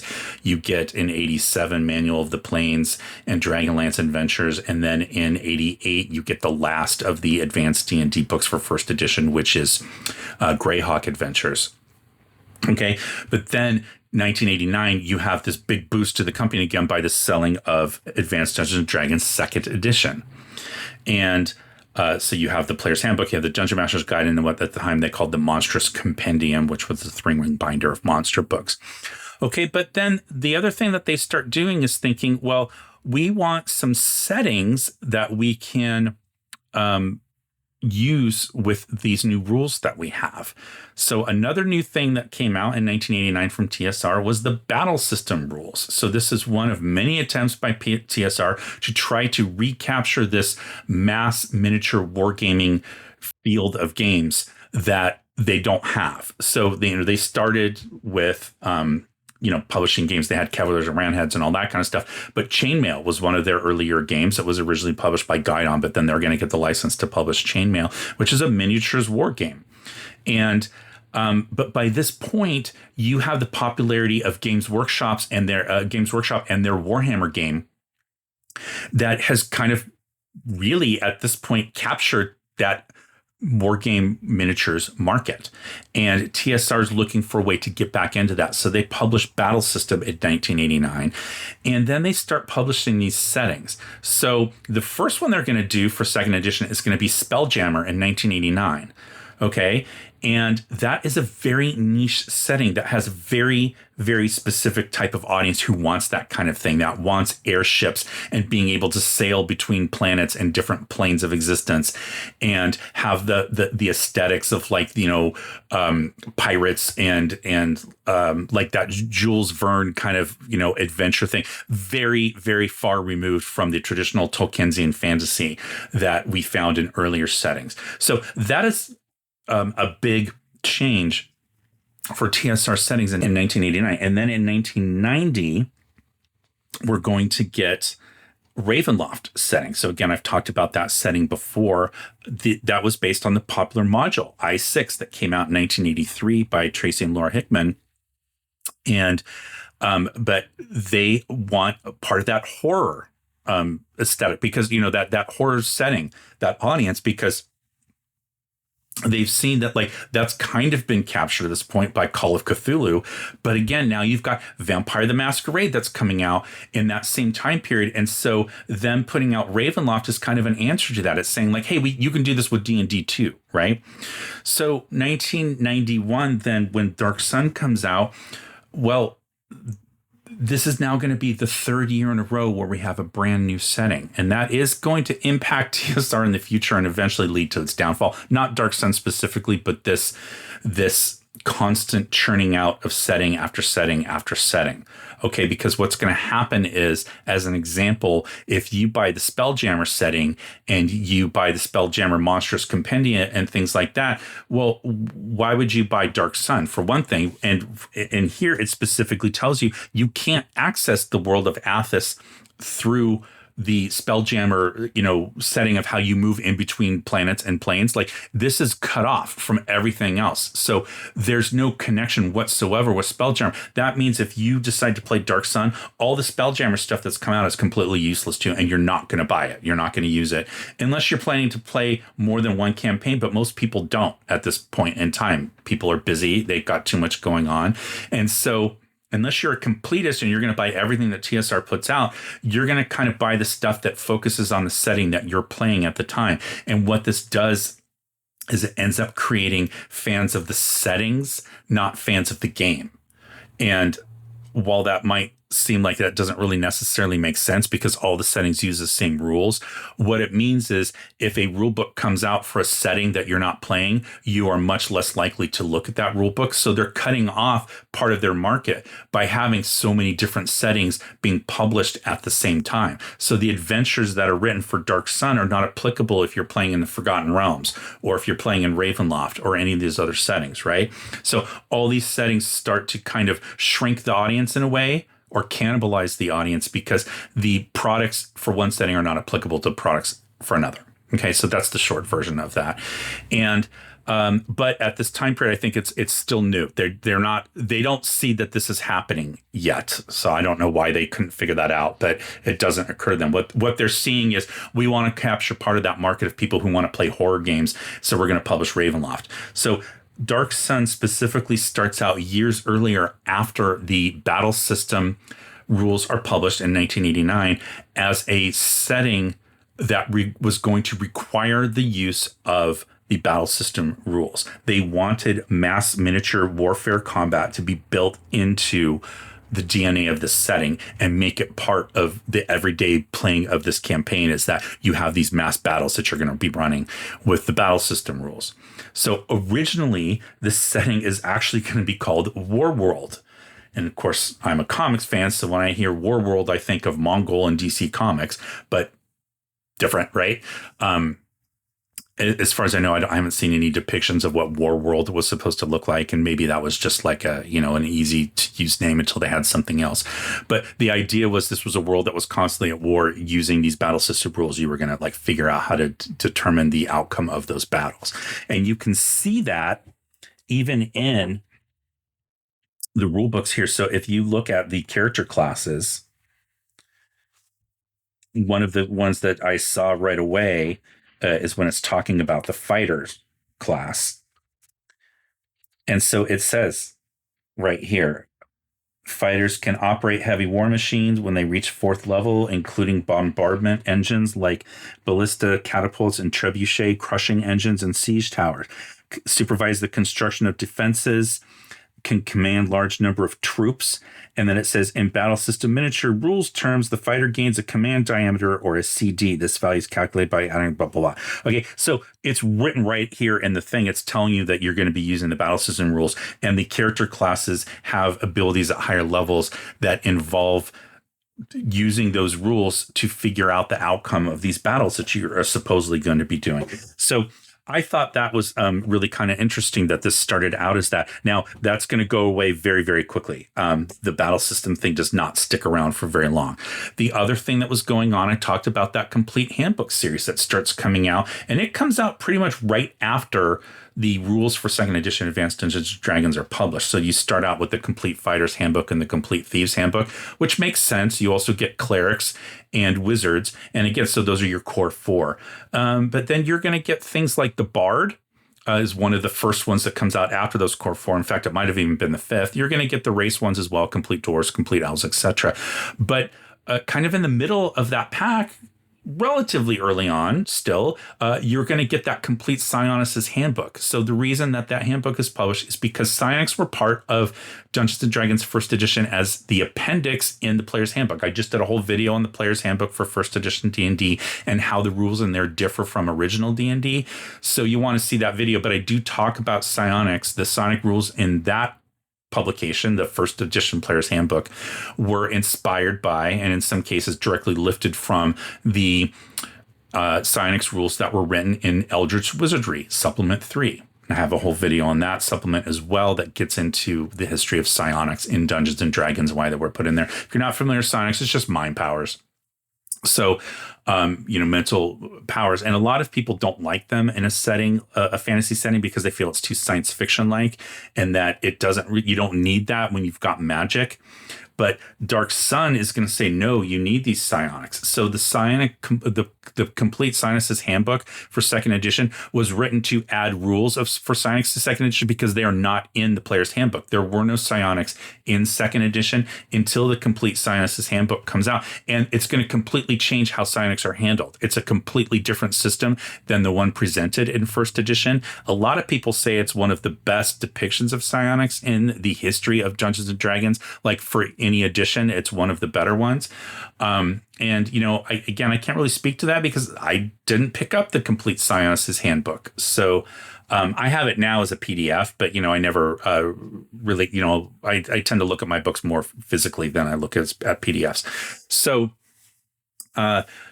this campaign setting is also writing into this idea. It's written in, you need that book. So one of the things that's going to do is, of course, get you to buy that book, but it's also going to help spread this idea of psionics into the setting, and it helps the setting stand apart. It makes it unique and different from every other setting, because psionics aren't really part of Ravenloft or Forgotten Realms or Greyhawk. I mean, you could have them in Greyhawk and Forgotten Realms, I'm pretty sure, but it's not a core part of those settings. You don't really associate those settings with psionics. This one was written to associate psionics with it because, as I mentioned earlier, pretty much every living thing, every sentient living thing on this in this world is going to have some kind of latent psionic powers, including like animals and stuff. So it's not just limited to like speaking races and humanoids and that kind of thing. So those are some of the things that are going on at TSR that are leading to this. Now, also just the way that this is put together. So this is a thick box. This is much thicker, than some of the other box settings that have come out. It's not quite twice the thickness of like the World of Greyhawk. Maybe it's 50% more wide or thick than that one. But you see here, we've got this description up on the top. They're using this logo that's going to be on every product that comes out until they revise it. Then they're going to revise the logo, which the revised logo, I didn't like it at all. I don't really know why they went away from this. This definitely gives you that sword and planet, burning world, harsh environment. Everything you need to know about Dark Sun is in this logo. And so to change it, I thought was an odd choice. But it talks about, it gives the little pitch of what it's about. Amidst the barren wastelands of Athas lie the scattered city-states, each in the grip of its own tyrannical sorcerer king. Protecting their own positions with dark magic, they demand absolute obedience. The restless mobs are placated with bread and circuses. The arenas overflow with spectators seeking release from their harsh lives. So, and it keeps going on. And then you see all the stuff that's contained here in this great photograph. And you've got this like skull. I'm assuming that's a thri-kreen skull because it's got like mandibles and stuff, but it's like, that's creepy looking. And it definitely kind of helps give you the sense of like what this world is like. And then you see on the sands of Athas, you will face 3 new PC races. The half-dwarves mules, the thri-kreen, savage mantis warriors, and half-giants bred for tremendous size and strength. 3 new PC classes, gladiators, heroes of the arenas, the ultimate warriors, templars, wicked priests who serve the sorcerer kings, defilers, wizards whose powers drain the life around them. More powerful PCs. You begin at 3rd level. That's another key part of this particular thing. Not only are your ability scores higher, but you're going to start out at 3rd level. And I know a lot of people just do that now. Like they don't even play the first 2 levels. Like in 5th edition, a lot of people are like, the first 2 levels are boring. Start at 3rd level. I think the first 2 levels of any system are always the most fun. Always the most fun, because that's when you figure out who your character is. But that's just me. ability scores that can go as high as 24. All PCs have one or more psionic powers, and new character tree allows players to advance many characters at once. That was another part of this game that was different mechanically. It specifically tells you that you should have what they call the tree, but basically a stable of 4 PCs, and you could kind of take turns of which one you wanted to use on an adventure. It wasn't just there in case one of them died, although I think that that's sort of implied, but it's this idea that like you can have different characters and advance them up in level by picking like which one you want to use in a particular adventure. So I thought that was kind of cool. And then it specifically tells you in order to explore the world of Dark Sun, you must have a copy of the complete Psionics Handbook. Now, it doesn't tell you that you need a copy of Battle System, even though that was originally one of the goals for this setting. But even by the time that it gets published, they're sort of backing away from that because I think they're saying like it's not catching on. The Battle System stuff is just, it's not doing what they thought it was going to do, I think, as far as like making a resurgence for associating TSR with mass miniature war games rules. Okay, so now that's the box set. The other thing you're going to see here is that it is $20. So that might not seem like a lot now. In 1991, it was, for me, it was a lot. When you consider that the rule books that are coming out were around, the first edition rule books were like $12, except for the DM's guide that was $15. I think that the second edition rule books, if memory serves, they were $15. So again, this is a third more, $20. So, and to me, as a starving college student at the time, without a job, spending $20 on this was a big deal for me. So it's one of the reasons why I keep my stuff in such good shape, is because I just didn't have the money to waste on and to ruin something, So, so that's Dark Sun. And again, we see this gorgeous cover art here by Braun that's repeated on the first book. So we've already kind of looked at this book, but it's divided. This is very consistent at the time. You have the rules book that we've already gone through, and then you have this Wanderer's Journal, which is sort of like the in-world guide. It's written as though it's like the Wanderer's Journal is written as though it's being written by someone who lives there. So it's not written to say like the world's like this. It's sort of like, well, I did this and blah blah blah. And so it gives you this very like kind of lived in feeling. So I love this. This is the only dragon that exists in the whole setting. There's one, and that is who it is. So there's a whole story about where that dragon came from, because dragons don't really exist in the setting except that one. So that's that book. Now, you also have a bunch of other little goodies in here. And this is, again, getting into this time period where they're experimenting and trying different things. But they do these flip books, player aid cards, and Dungeon Master's book. These are very expensive to produce. So what I've read and studied up on is that at a certain point, the amount of components that they were putting into these box sets and the stuff they were experimenting with, this non-traditional printing, like the spiral bound thing, and it's got this cardboard at the bottom that you can, so you can stand it up. Like, these are very expensive to print. And in some cases, I found out that the products that they were selling were priced such that they were actually losing money because the printing was so expensive. I don't know if that's the case specifically with Dark Sun, but I know it's going to happen later on. So again, some bad business practices there. Kudos for trying to do things that are cool and different to help you stand out. But if you're losing money on them, then maybe don't do that. But these are like these, they're essentially illustrations. So this whole thing, rather than putting in an illustration book, like you would get in like the Tomb of Horrors. We've talked about that before. Some of the early adventure modules that have like illustration books to show you what's going on. This is like hard cardstock in its own separate book, spiral bound with this little, like I said, cardboard thing to help it kind of stand up. So you get that in here, and it says a little knowledge, an introductory adventure set beneath the Dark Sun. And then again, probably one of my favorite Dark Sun pictures, this character here. It's just, again, it really in an instant helps evoke what's going on in this setting. You've got this red orange sky, and then the land is also red, so you can just tell it's barren and hot. And then you've got this really cool looking figure with, again, the mask, and just love that art. Now they repeat the art here on the Dungeon Master's book, and very similar. So you've got this little stand thing here, but this is a starting adventure. And it's done flipbook style, as opposed to just as a separate booklet. So this was going to become a thing for a while. There's going to be a time period where a lot of things coming out from TSR and box sets are going to have like these little flip books in them. And because that was the thing, I think they were trying to get this to catch on. It never really does, I would say. There's a reason why you don't see that kind of stuff today, but they were trying things. So, I guess that's cool. Give them credit. Now, other cool things that you get here, this huge poster. So it's not going to fit on the camera here. So we'll just do half. Well, we'll flip it around, but this is the right half.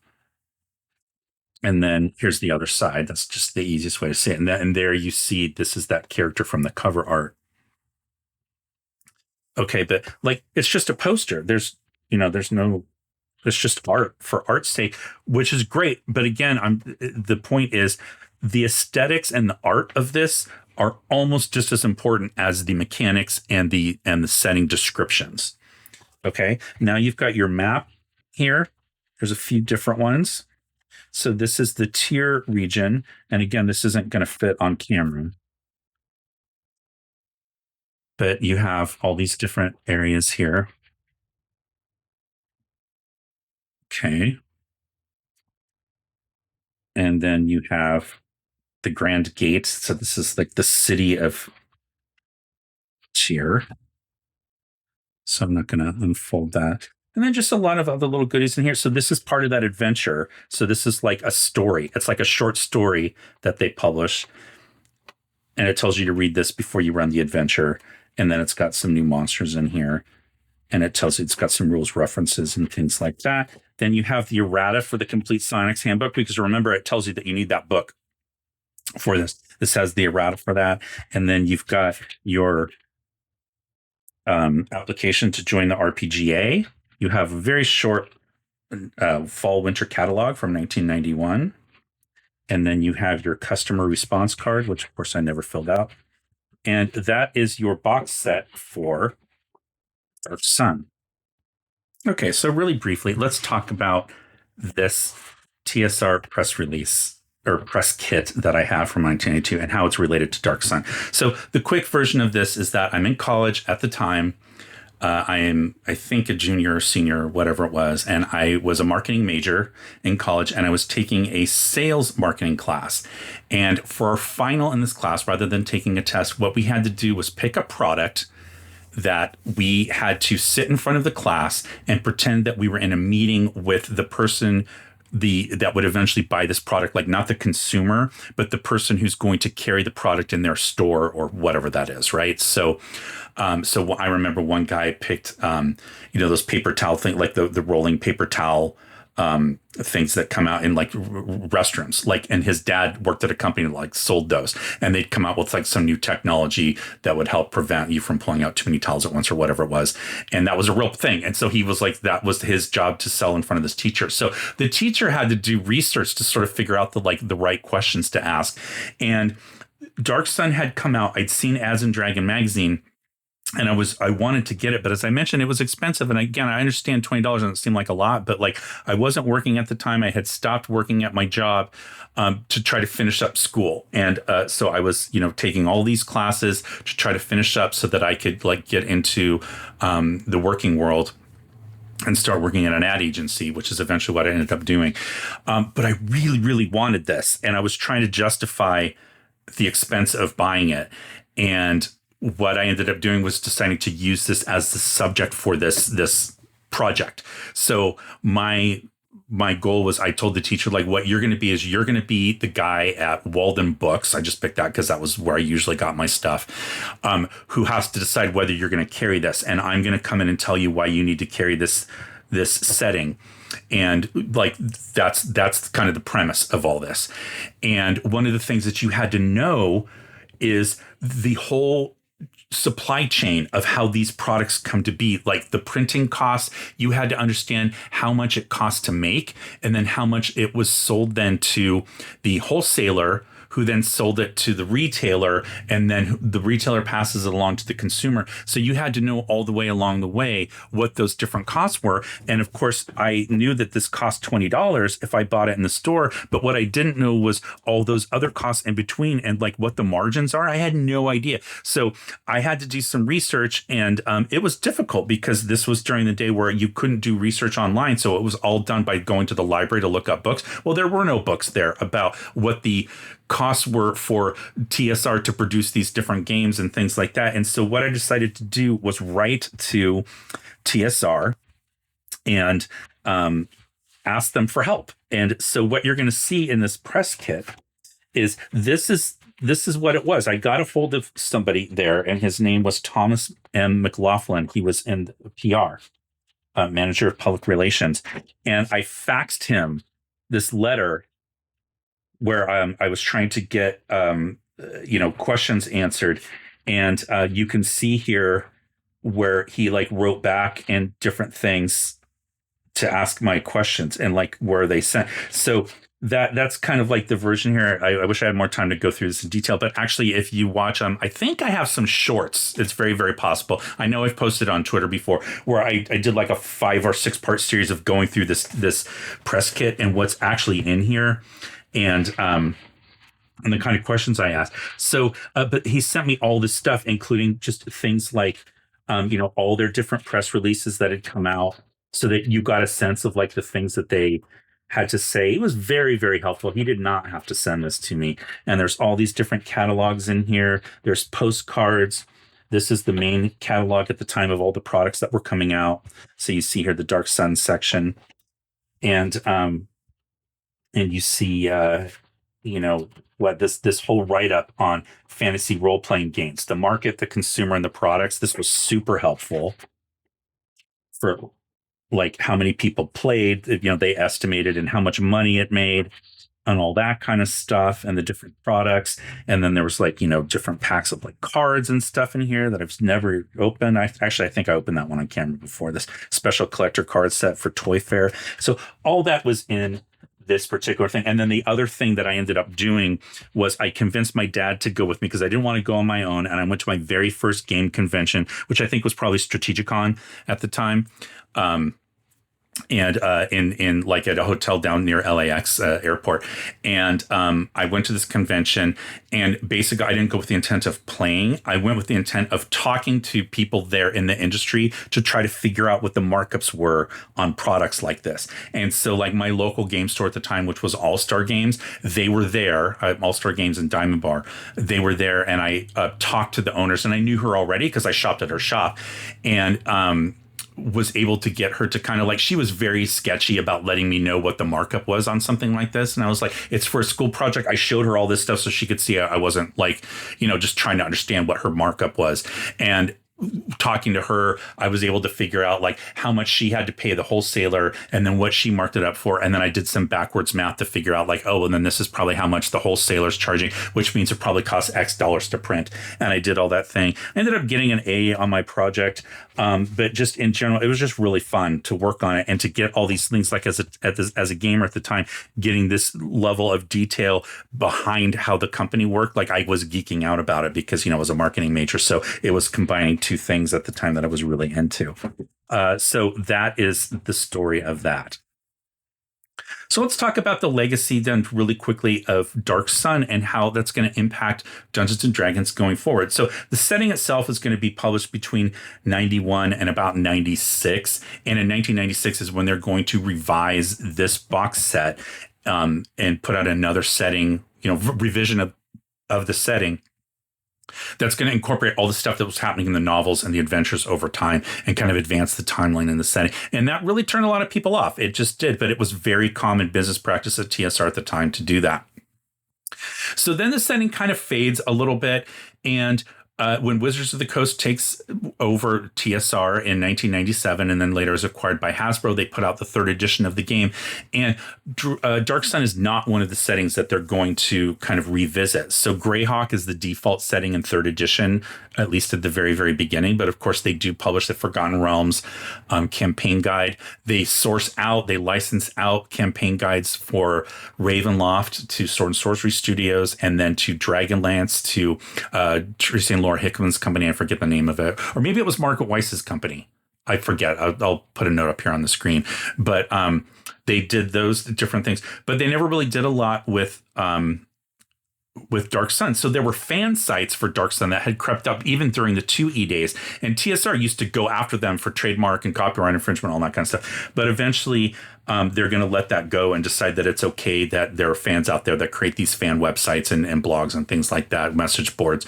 And then in the 3.5 era, Dragon Magazine number 319, this is from 2004. There's a whole issue here. Well, not the whole issue, but the cover story in this issue is for Dark Sun. So this is May of 2004.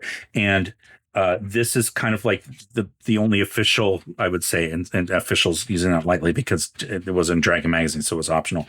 But this is how they tell you how to apply the 2E rules for Dark Sun into a 3.5 setting. And you've got your feats and racial traits for all these different races that you have in here, and even including new races that they are going to add over time, like Aarakocra and things like that. But you've got your races and classes and all that kind of stuff in here. So, here's your classes. And the art is very reminiscent of that Brahm art. Okay, and equipment and rules and all that kind of stuff. So they're going to do this. There's going to be, as I recall, I think that there was a complimentary issue of Dungeon Magazine that has some adventures that use these rules. So that's what you're going to get in third edition. Now in fourth edition, there is actually a campaign setting guidebook that comes out for Dark Sun in fourth edition. I don't have it. I didn't play a lot of fourth. I've played it a few times and I enjoyed it, but it wasn't something I stuck with. But I've heard very good things about the fourth edition version of the Dark Sun campaign guide. In fifth edition, it's been rumored. It keeps going back and forth with like whether they were going to do something or not. I did see at some point they said that like they probably weren't going to do anything. Anyway, that's kind of where we're at for right now. So that's going to be our look at Dark Sun. I want to thank somebody in the comments, and I'm so sorry I forgot your name, but after my last video, somebody put in the comments and asked if I could cover Dark Sun, and I thought, hey, why not? And I said, like, oh, it's on the list. Like, I'll get to it because it was on the list. It's sitting right over here on my shelf and I look at it all the time. And I thought, why wait? I'll just do it now. So it gave me an idea for a topic. So I do appreciate that. And I hope that you enjoyed the video. And again, I apologize for not remembering your name. And just a reminder that going into the comments is a great idea to do because you're going to see people in there, including old time gamers. So in my last video that I did on, it was on issues number 13 and 14 of Dragon Magazine. I mentioned an article by John Pickens on Demon Generation and how much I liked that article as a kid. And John Pickens himself actually dropped into the comments to talk about like writing that article and just to kind of give his viewpoint on my video, which was amazing. So I thought that was super cool. So you're going to want to make sure that you check out those comments from time to time because you never know who's going to drop by and leave a comment. And while you're down there in the comments poking around, you might as well check out my show notes where you'll find places to join me on social media. You'll find links to my blog. You'll find ways to support the channel, first off, by becoming a super fan, like some of these other fine folks here. Just hit that little heart icon with the $sign if you're able to contribute. The other thing you can do is by buying an exclusive tabletop role-playing game related item from my shop, exclusive designs only available there on t-shirts, hoodies, mugs, posters, and notebooks, etc. And that's a great way to help support the channel. So I really hope that you enjoyed this video and you like these deep dives in the campaign settings. Make sure to let me know in the comments. And thank you so very much for watching. Stay safe, happy gaming, and I'll talk to you next time. Okay, now for the bonus content. What I was drinking, what I was listening to, when I made my notes for this video. So this is yet another barrel-aged cocktail that I found in my dad's stash after he passed away. This was his 19th barrel. And he says this was the very first we did. I don't know what that means when he says the very first we did. I think what he's referring to, I mentioned before, he had a YouTube channel with his friend and called Drinking Buddies, where they made videos about drinks. And if memory serves, the El Presidente was the first cocktail that they did on that YouTube channel. So he barrel aged this from the 1st of February 2023 to the 24th of March 2023, and then he bottled it here. So he used amber rum. Traditionally, in an El Presidente, you would use white rum. You can use aged if you want a different flavor, which obviously is what he did. He used Havana Club, which is the bottle that he stored it in here. So an Añejo Clásico style rum, but again, traditionally it would be white rum. And then he used dry vermouth. He used Dolan, which is what I would use. That's my dry vermouth of choice. And then orange curacao.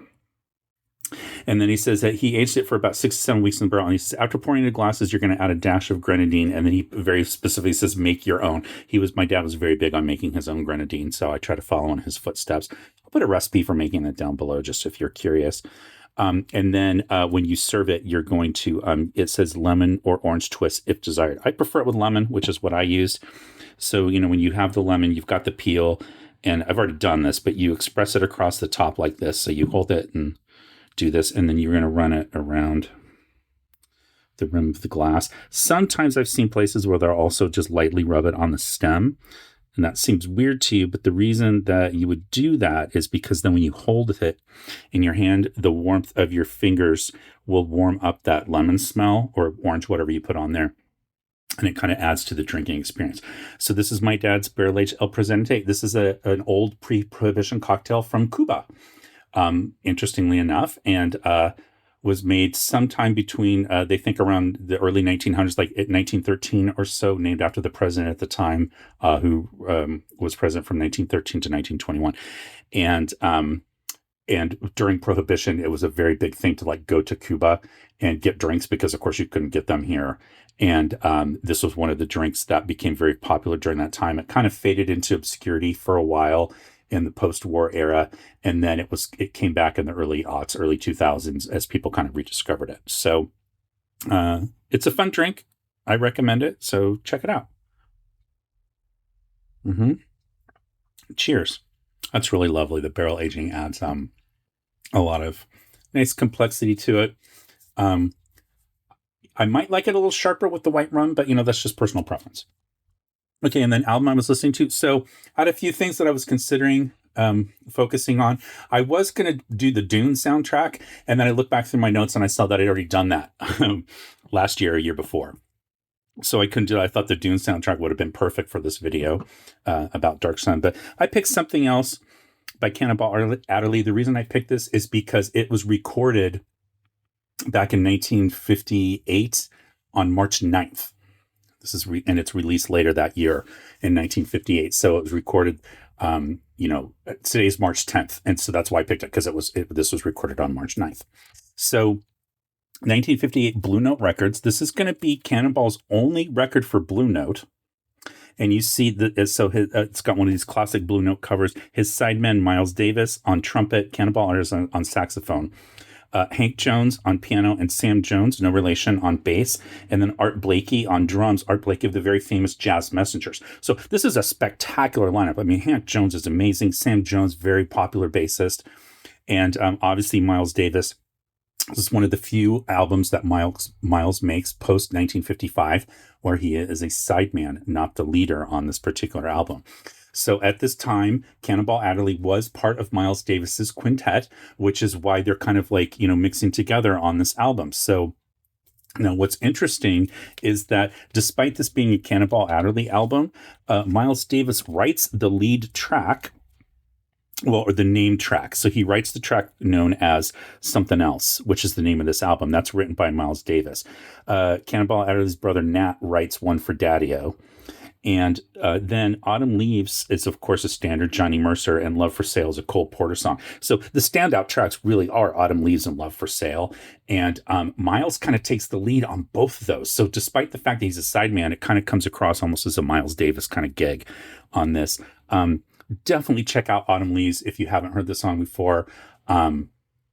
It's a pretty song. It's a standard, but Miles and Cannonball take it into a completely different direction here. It's a very long song. It's one of my daughter's favorites. I play it every year at fall time. It's one of the first tracks that I put on the first day of fall. And so she always, it registers to her like, oh, we've changed seasons. It's the first day of fall and you're playing that song. So great playing by all these people. They're all masters of their craft. And Blue Note just puts out a lot of really great stuff. So I highly encourage you to check out this album. I've mentioned before, my friend owns a record store in Burbank, and his store is an official Blue Note licensed dealer. And the PR guy from Blue Note, social media guy, came in and shot a video in his store. And I happened to be there at the time. And he asked each one of us a bunch of questions. And one of the questions that I got asked was like, a favorite Blue Note album. I grabbed Something Else out of the stacks, and I mentioned how I feel like it's a great companion to Something Else because it's recorded like roughly a year before. It's a great companion to Kind of Blue, recorded about a year before that album comes out. But it's a very good companion piece to hear the evolving style of playing with these two masters. So that's it again for this video. Thanks for watching. Thanks for sticking through the bonus content. Thanks to the person in the comments who suggested the topic for Dark Sun. I hope you try an El Presidente and listen to this album. Let me know if you do. Thanks, and I'll talk to you next time.